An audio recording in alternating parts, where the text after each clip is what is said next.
Let us start with a highly relatable scenario. You are sitting at your desk, it is 2 in the afternoon, and suddenly a thick wall of brain fog rolls in. Your focus shatters, your memory feels sluggish, and you experience this profound sense of executive burnout. What is your first instinct? You probably blame a lack of sleep, a stressful morning, or maybe you just reach for another cup of coffee. But what if the true culprit is not in your head or your diet, but actually on the surface of your body? What if your mental fatigue is starting with your skin? It sounds almost like science fiction when you first hear it, but this is exactly where modern neuroscience and biohacking are converging. For decades, we have treated skin issues, dryness, acne, random bouts of inflammation as purely cosmetic inconveniences. But biologically speaking, the skin is not just a protective wrapper, it is a highly active, living neuroimmune organ, and when it is in a state of chronic distress, the brain suffers right alongside it. That completely shatters the traditional view of skincare. We are so used to treating the skin as this passive packaging. You put a cream on it, you wash it, you cover it up. But you are saying it is actually functioning more like an external hard drive or a surveillance system for the nervous system. Surveillance system is the perfect metaphor. The skin is simultaneously a sensory organ, an immune barrier, and a neuroendocrine interface. It is constantly collecting data. It monitors temperature changes, detects pathogens, measures UV exposure, and reacts to environmental toxins. And it does not just keep this information to itself. It is in continuous, real-time communication with your nervous system. So if the skin is the security camera and it detects a threat, how does that alarm reach the brain? Because if I have a patch of irritated skin, I do not necessarily feel a direct wire connecting that dry patch to my cognitive function. The connection is chemical, and it hinges on one crucial concept: inflammation. Specifically, chronic, low-grade inflammation.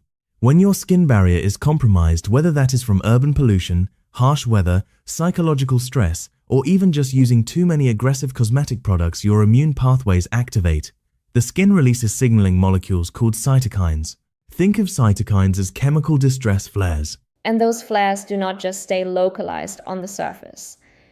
Exactly. They enter the systemic circulation. Excessive inflammatory signaling crosses over and influences the entire body. When those cytokines reach the brain, they can trigger neuroinflammation. This is where that afternoon brain fog comes from. The fatigue, the reduced concentration, the subtle mood drops that is literally your brain feeling your skin's biological panic. That is deeply unsettling, but also profoundly fascinating. It means that when my skin is dry or irritated, it is not just crying out for moisturizer. It is actively burdening my cognitive load, which brings me to a term I have been seeing more in advanced dermatology: transepidermal water loss, or TWL. How does simple hydration tie into this massive neuroimmune response? Transepidermal water loss is essentially the measurement of how much moisture is escaping through a compromised skin barrier. A healthy barrier locks hydration in and keeps environmental stresses out. But when that structural integrity is breached, water evaporates at a high rate. The skin environment experiences this as a severe physiological stressor. It is like leaving the front door of your house wide open during a blizzard. The heating system goes into overdrive, the pipes freeze, and the whole house goes into a state of emergency just because the door was left ajar. That is remarkably accurate. That structural instability immediately ramps up the immune activation we just talked about. The dryness itself is not superficial. It is a red flag indicating barrier instability, which then contributes to an ongoing, systemic inflammatory burden. I want to take this a step deeper into the brain's architecture, because when we talk about memory, learning, and executive function, we are really talking about the hippocampus. Is there evidence that skin inflammation can actually reach and alter something as deep and critical as the hippocampus?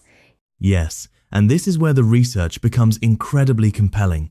The hippocampus is the command center for memory formation, spatial navigation, and emotional regulation. We now know that chronic systemic inflammation can directly interfere with hippocampal function. The inflammatory chemistry originating from a compromised skin barrier can alter neural plasticity. It essentially creates static on the line, making it harder for the brain to process information efficiently. So, persistent skin irritation is indirectly eroding our mental clarity from the outside in. We are out here trying to optimize our focus with nootropics and meditation, completely ignoring the fact that our largest organ is screaming, creating chemical static that drowns out our cognitive potential. Precisely. You cannot outmeditate a systemic inflammatory response.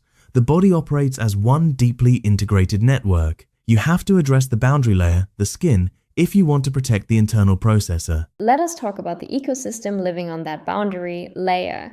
Just like the gut, the skin has its own microbiome, trillions of bacteria, fungi, and microorganisms. I imagine this microbial city plays a huge role in keeping the peace. A massive role. That microbial diversity is what regulates immune balance and controls the inflammatory response on the surface. But look at our modern lifestyle. We are obsessed with sanitizing, scrubbing, and over-processing. We use harsh cleansers, we are exposed to airborne pollutants, and we endure chronic psychological stress. All of this destabilizes the microbial ecosystem. It sounds like we are deploying a scorched earth policy on our own skin in the name of hygiene and beauty, accidentally destroying the very ecosystem designed to protect our nervous system. It is a profound irony. In our pursuit of perfect skin, we often induce the exact microbial imbalance that amplifies inflammatory signaling. More intervention is rarely better biology. The skin knows how to self-regulate if we stop stripping away its natural defenses. That brings up a really interesting paradox. We know that bad skin can cause stress, but stress also causes bad skin. It is a brutal, bidirectional loop, is it not? Absolutely. When you experience psychological stress, say a looming deadline or chronic anxiety, your body floods with cortisol and activates the sympathetic nervous system. This systemic stress directly degrades the skin barrier and spikes inflammation. It worsens conditions like acne, eczema, and premature aging. And then, of course, you look in the mirror, you see the physical manifestation of your stress, and you become even more stressed. Exactly. The visible degradation of the skin creates an emotional toll, which releases more cortisol, which damages the skin further. It is a powerful, self-sustaining feedback loop between the skin, the brain, and the nervous system. The skin is highly emotionally responsive tissue. It wears your nervous system's exhaustion for the world to see. It really feels like modern civilization is uniquely hostile to our biology. We evolved walking outside, exposed to natural light cycles, rich environmental biodiversity, and acute short-term stressors. Now, we live under artificial blue light, breathing recycled, polluted air, eating ultra-processed foods, and enduring endless low-grade chronic stress. You have hit on the exact evolutionary mismatch. The modern environment is a relentless assault on the skin barrier. It is constantly challenged by chemical stimulation and sleep disruption. And because the skin is the outermost shield, it takes the heaviest beating. And the brain quietly absorbs the collateral damage. The brain absorbs the chemical consequences of the skin's daily battle. Yes. This completely changes the paradigm of what the future of health and wellness looks like. If the skin is a neurological organ, then the future of skincare cannot just be about anti-aging creams or cosmetic fixes. It has to become a branch of neurology. That is exactly where the science is heading. We are moving toward an era of neuroimmune health tracking. In the near future, we will not just be looking at the skin to see if it is smooth or clear. We will be using wearables and advanced biomarkers to monitor real-time inflammation, stress loads, and barrier function. Imagine a wearable device that does not just tell you your heart rate, but alerts you that your skin barrier is compromised, warning you that a wave of cognitive fatigue is imminent if you do not intervene. It is highly likely we will see that technology, because interpreting the skin's data is the key to preventative cognitive care. Protecting the skin is, in a very real biological sense, protecting cognition itself. It leaves us with such a profound shift in perspective. The skin is not simply the face we present to society, it is a living, breathing sensory boundary. It is the biological translator between the chaos of the outside world and the delicate architecture of our nervous system. And it forces us to realize that modern cognitive fatigue is not just a problem isolated inside the skull. It is the consequence of millions of microscopic, inflammatory conversations happening across the entire surface of your body. Ultimately, the body thinks, feels, and reacts as one entirely integrated organism. A brilliant and sobering thought to end on.